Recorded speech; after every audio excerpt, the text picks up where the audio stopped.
नमस्कार, मैं हूँ अनीता पारिक और आज सभी का स्वागत करती हूँ मैं अपने चैनल पे जिसका नाम है आयुर्वेद विद अनीता।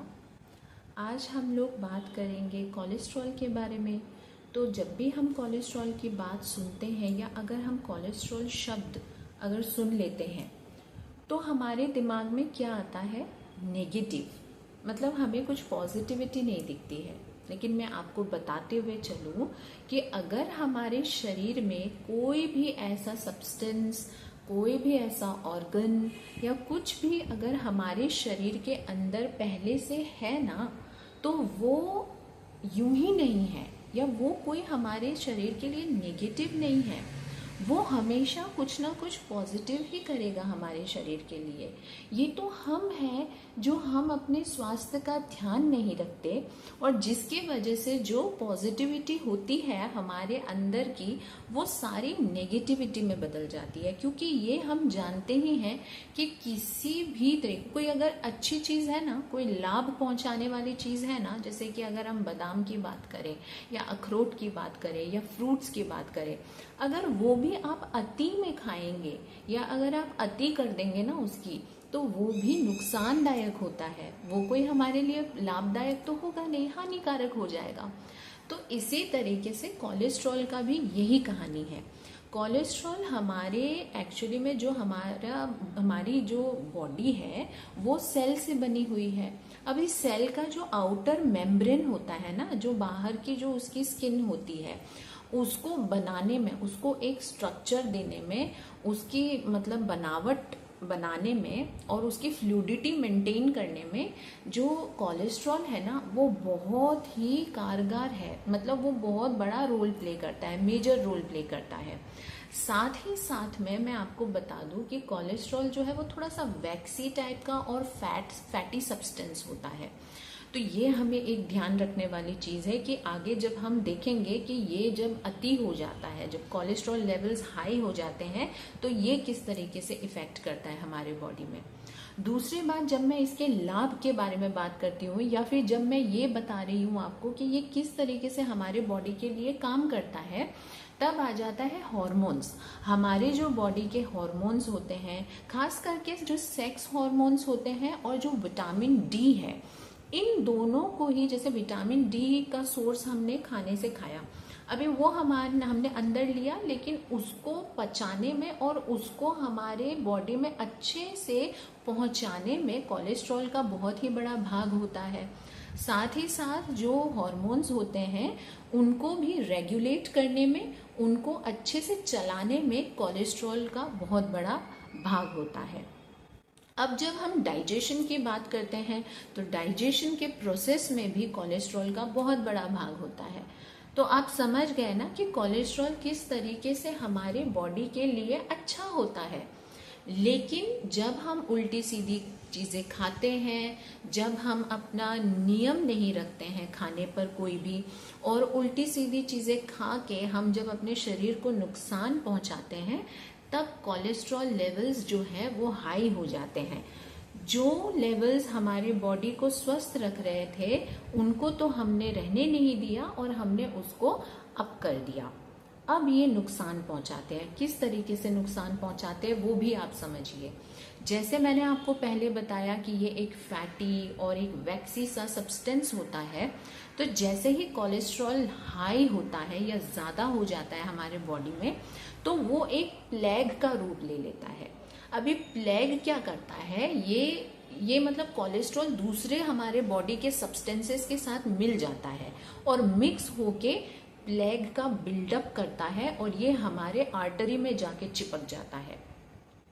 अब आर्टरी में जब जाके चिपकता है तब ये हमारे को जो कोरोनरी आर्टरी डिजीज है वो होने की समस्या जो है वो हो सकती है, वो हमारी संभावना बढ़ जाती है। साथ ही साथ अगर ब्लड फ्लो जो है ना वो अगर हमारे ब्रेन के तरफ या हार्ट के तरफ हो नहीं रहा है, ब्लॉक हो रहा है ना, तो इससे हमारे को हार्ट अटैक आने की जो संभावना है वो बढ़ जाती है। साथ ही साथ अगर आर्म्स के तरफ, हमारे पैरों के तरफ अगर ब्लड फ्लो नहीं हो पाता है, ब्लॉक हो जाता है ब्लड, तो फिर हमारे पेरिफेरल आर्टरी जो डिजीज है वो होने की संभावना बढ़ जाती है। तो ये सारी चीजें हैं नेगेटिव, और जो पहले मैंने आपको बताया वो था पॉजिटिव। अब हमें क्या करना है, हमें हमेशा ही पॉजिटिव पे ध्यान देना है। अब अगर हमारे को कोलेस्ट्रॉल की प्रॉब्लम हो गई है, या हमारे को अगर कोलेस्ट्रॉल सता रहा है, कोलेस्ट्रॉल लेवल्स अप हो गए हैं, उससे हमारे को दूसरी प्रॉब्लम्स भी फेस करनी पड़ रही है, तो हमें कोलेस्ट्रॉल कम करना है। और इसमें घबराने की बिल्कुल भी बात नहीं है, हम आराम से अपने कोलेस्ट्रॉल लेवल्स कम कर सकते हैं। इसमें कोई बड़ी चीज नहीं है। ऐसा नहीं सोचना है कि कोलेस्ट्रॉल हो गया है तो भाई अब तो मतलब ये तो बहुत नुकसानदायक होता है, इसको कम कैसे करें। नहीं, बहुत आसानी से कम हो सकता है, लेकिन कुछ चीजों का नियम जो है वो आपको बांधना पड़ेगा। अपने स्वास्थ्य के प्रति आपको सजग होना पड़ेगा। मतलब आपको ऐसे होना पड़ेगा कि मुझे ठीक होना है। अगर ये विल पावर आप लेके आ जाते हैं तब फिर कुछ भी संभव है। ऐसा कुछ भी नहीं है जो संभव नहीं है। तो आइए चलिए अब मैं आप लोगों को बताती हूँ कि कोलेस्ट्रॉल जो है वो नेचुरली कम करने का आयुर्वेदिक जो उपाय है वो कुछ मैं आप लोगों के सामने रखती हूँ। आप लोग कर सकते हैं ये उपाय, और इससे निश्चित ही रूप से आपका कोलेस्ट्रॉल जो है वो कम होता हुआ आपको नजर आएगा। पहला उपाय जब मैं बात करती हूँ तो उसमें आ जाता है कच्चा लहसुन। कच्चे लहसुन की कली आपको सुबह सुबह चबा के और खाली पेट खा लेनी है। इससे आपके कोलेस्ट्रॉल का जो लेवल्स है वो कम होते हुए आपको नजर आएंगे। नियमित रूप से इसका आपको सेवन करना है। कितनी कली खानी है? 1 खा लीजिए, 2 खा लीजिए, लेकिन ये ध्यान रखिए कि 1 हो या 2, लेकिन खाना आपको रोज है नियमित रूप से, तभी आपका कोलेस्ट्रॉल जो है वो कम होगा। अगर आप लोग कच्चा लहसुन नहीं खा सकते हैं, या फिर कई लोगों में ये होता है कि लहसुन नहीं खाएंगे, तो उन लोगों को क्या करना चाहिए? उन लोगों को कच्चा ग्वार पाठा यानी कि कच्चा एलोवेरा, रॉ एलोवेरा आपको लेना है 50 ग्राम, और इसको आपको सुबह सुबह खाली पेट खाना है। तो ये भी आपका जो ब्लड में कोलेस्ट्रॉल जो है वो आपका खत्म हो जाएगा। इसके अलावा अगर आप लोगों को एक और अगर उपाय मैं बताऊं तो उसमें आप ले लीजिए धनिया का जो सीड्स होते हैं ना, धनिया दाना, वो बीज वो ले लीजिए, और उसको आप 2 चम्मच जैसे लेंगे तो 1 ग्लास में 2 चम्मच रात भर भिगो दे दीजिए। अब उसके बाद में आपको सुबह उठना है। ये जो पानी है इसको थोड़ा सा आप हिला लीजिए, स्पून से आप इसको थोड़ा मिक्स कर लीजिए, और इस पानी को आप पी लीजिए। और उसके बाद में ये जो धनिया बाकी रहता है साबुत, इसको आप चबा चबा के खा लीजिए। इससे भी आपका कोलेस्ट्रॉल जो है वो कम होता हुआ ही आपको नजर आएगा। अब ये जो चीजें हैं, इन तीनों में से आपको एक कोई भी उपाय आपको नियमित रूप से फॉलो करना है, ठीक है? ये मैंने अलग अलग बता दिया है। अब आपको क्या करना है, कुछ चेंजेस करिए अपने लाइफ में। अगर आप शराब पीते हैं, कोई भी तरीके का अगर आप नशा करते हैं, तो उसको आज ही अभी इसी वक्त त्याग दीजिए, क्योंकि आपका स्वास्थ्य जो है वो आपके लिए इम्पोर्टेंट है। दूसरी बात, आप जो भी तेल घर में यूज करते हैं, बट जिनको कोलेस्ट्रॉल होके रखा है, वो सोयाबीन का जो तेल है वो यूज करें उनके लिए। अब ये ध्यान रखिएगा, ये जो भी मैं आपको पॉइंट्स बता रही हूँ, ये मैं उन लोगों के लिए बता रही हूँ जिनको सिर्फ और सिर्फ कोलेस्ट्रॉल की प्रॉब्लम है। अगर कोलेस्ट्रॉल के साथ में किसी को दूसरी प्रॉब्लम भी है, मान लीजिए कि किसी को थायराइड की प्रॉब्लम है कोलेस्ट्रॉल के साथ में, तो वो ये सोयाबीन वाला जो चीज़ है ये नहीं करेंगे। तो ये सारी चीज़ें ध्यान रखनी चाहिए आप लोगों को। वीडियो जो है वो बनाया गया है कोलेस्ट्रॉल के लिए, लेकिन आपको ये थोड़ा सा दिमाग लगाना होगा कि ये कोलेस्ट्रॉल के बारे में बताया गया है, पर मेरे तो ये भी प्रॉब्लम है।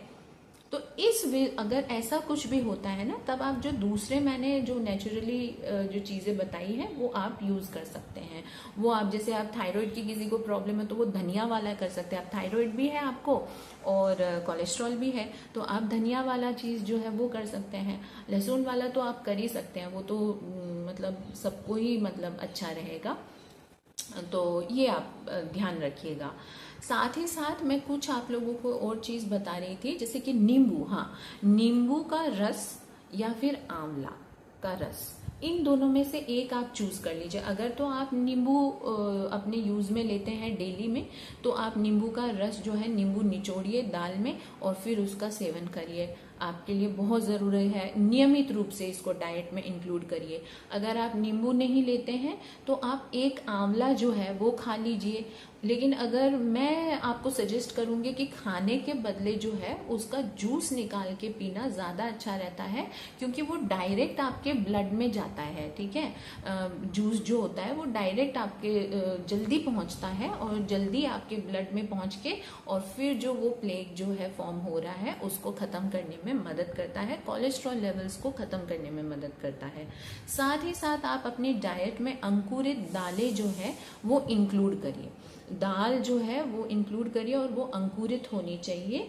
तो ये आप डाइट में अपने चेंज करिए। तो ये सारी कुछ कुछ चीजें मैंने आपको बताई है जो आपको चेंजेस करनी होगी, जिससे आपका कोलेस्ट्रॉल लेवल जो है वो खत्म भी हो जाएगा नियमित रूप से अगर आप करते हैं तो, और कम भी हो जाएगा। कुछ ही दिन में कम हो जाएगा, फिर धीरे धीरे नियम से आप चलते रहेंगे तो खत्म हो जाएगा। लेकिन याद रखिएगा, जब आप कोलेस्ट्रॉल मिटाने के लिए ये सारे उपाय कर रहे हैं ना, तो कभी भी आपको ये नहीं करना चाहिए कि फिर आप बैक टू मतलब जहां से आपने शुरू किया था आप वहां चले जाए। जंक फूड भी खा रहे हैं और ये उपाय कर रहे हैं, ये तो पॉसिबल नहीं है ना फिर ठीक होना। तो ये ध्यान रखिए और साथ ही साथ थोड़ा सा योग अपने जीवन में लेके आइए। आधे घंटे के लिए वॉक पे चले जाइए, आधे घंटे के लिए थोड़ा सा योग कर लीजिए, तो 1 घंटा अपने आप को दीजिए। ये सारी चीजें करने से देखिए किस तरीके से आराम से आपका कोलेस्ट्रॉल लेवल जो है वो ठीक हो जाता है, बैलेंस हो जाता है, नियंत्रित हो जाता है और कोलेस्ट्रॉल खत्म हो जाएगा। आशा करती हूँ आप लोगों को मेरा ये वीडियो अच्छा लगा होगा। अगर अच्छा लगा है तो ज़रूर से एक लाइक कर दीजिए, मेरे चैनल को सब्सक्राइब कर दीजिए, अपने प्रियजनों के साथ मेरे वीडियो को शेयर करिए, उनको भी ये वीडियो बताइए किसी को कोलेस्ट्रॉल की अगर प्रॉब्लम है तो।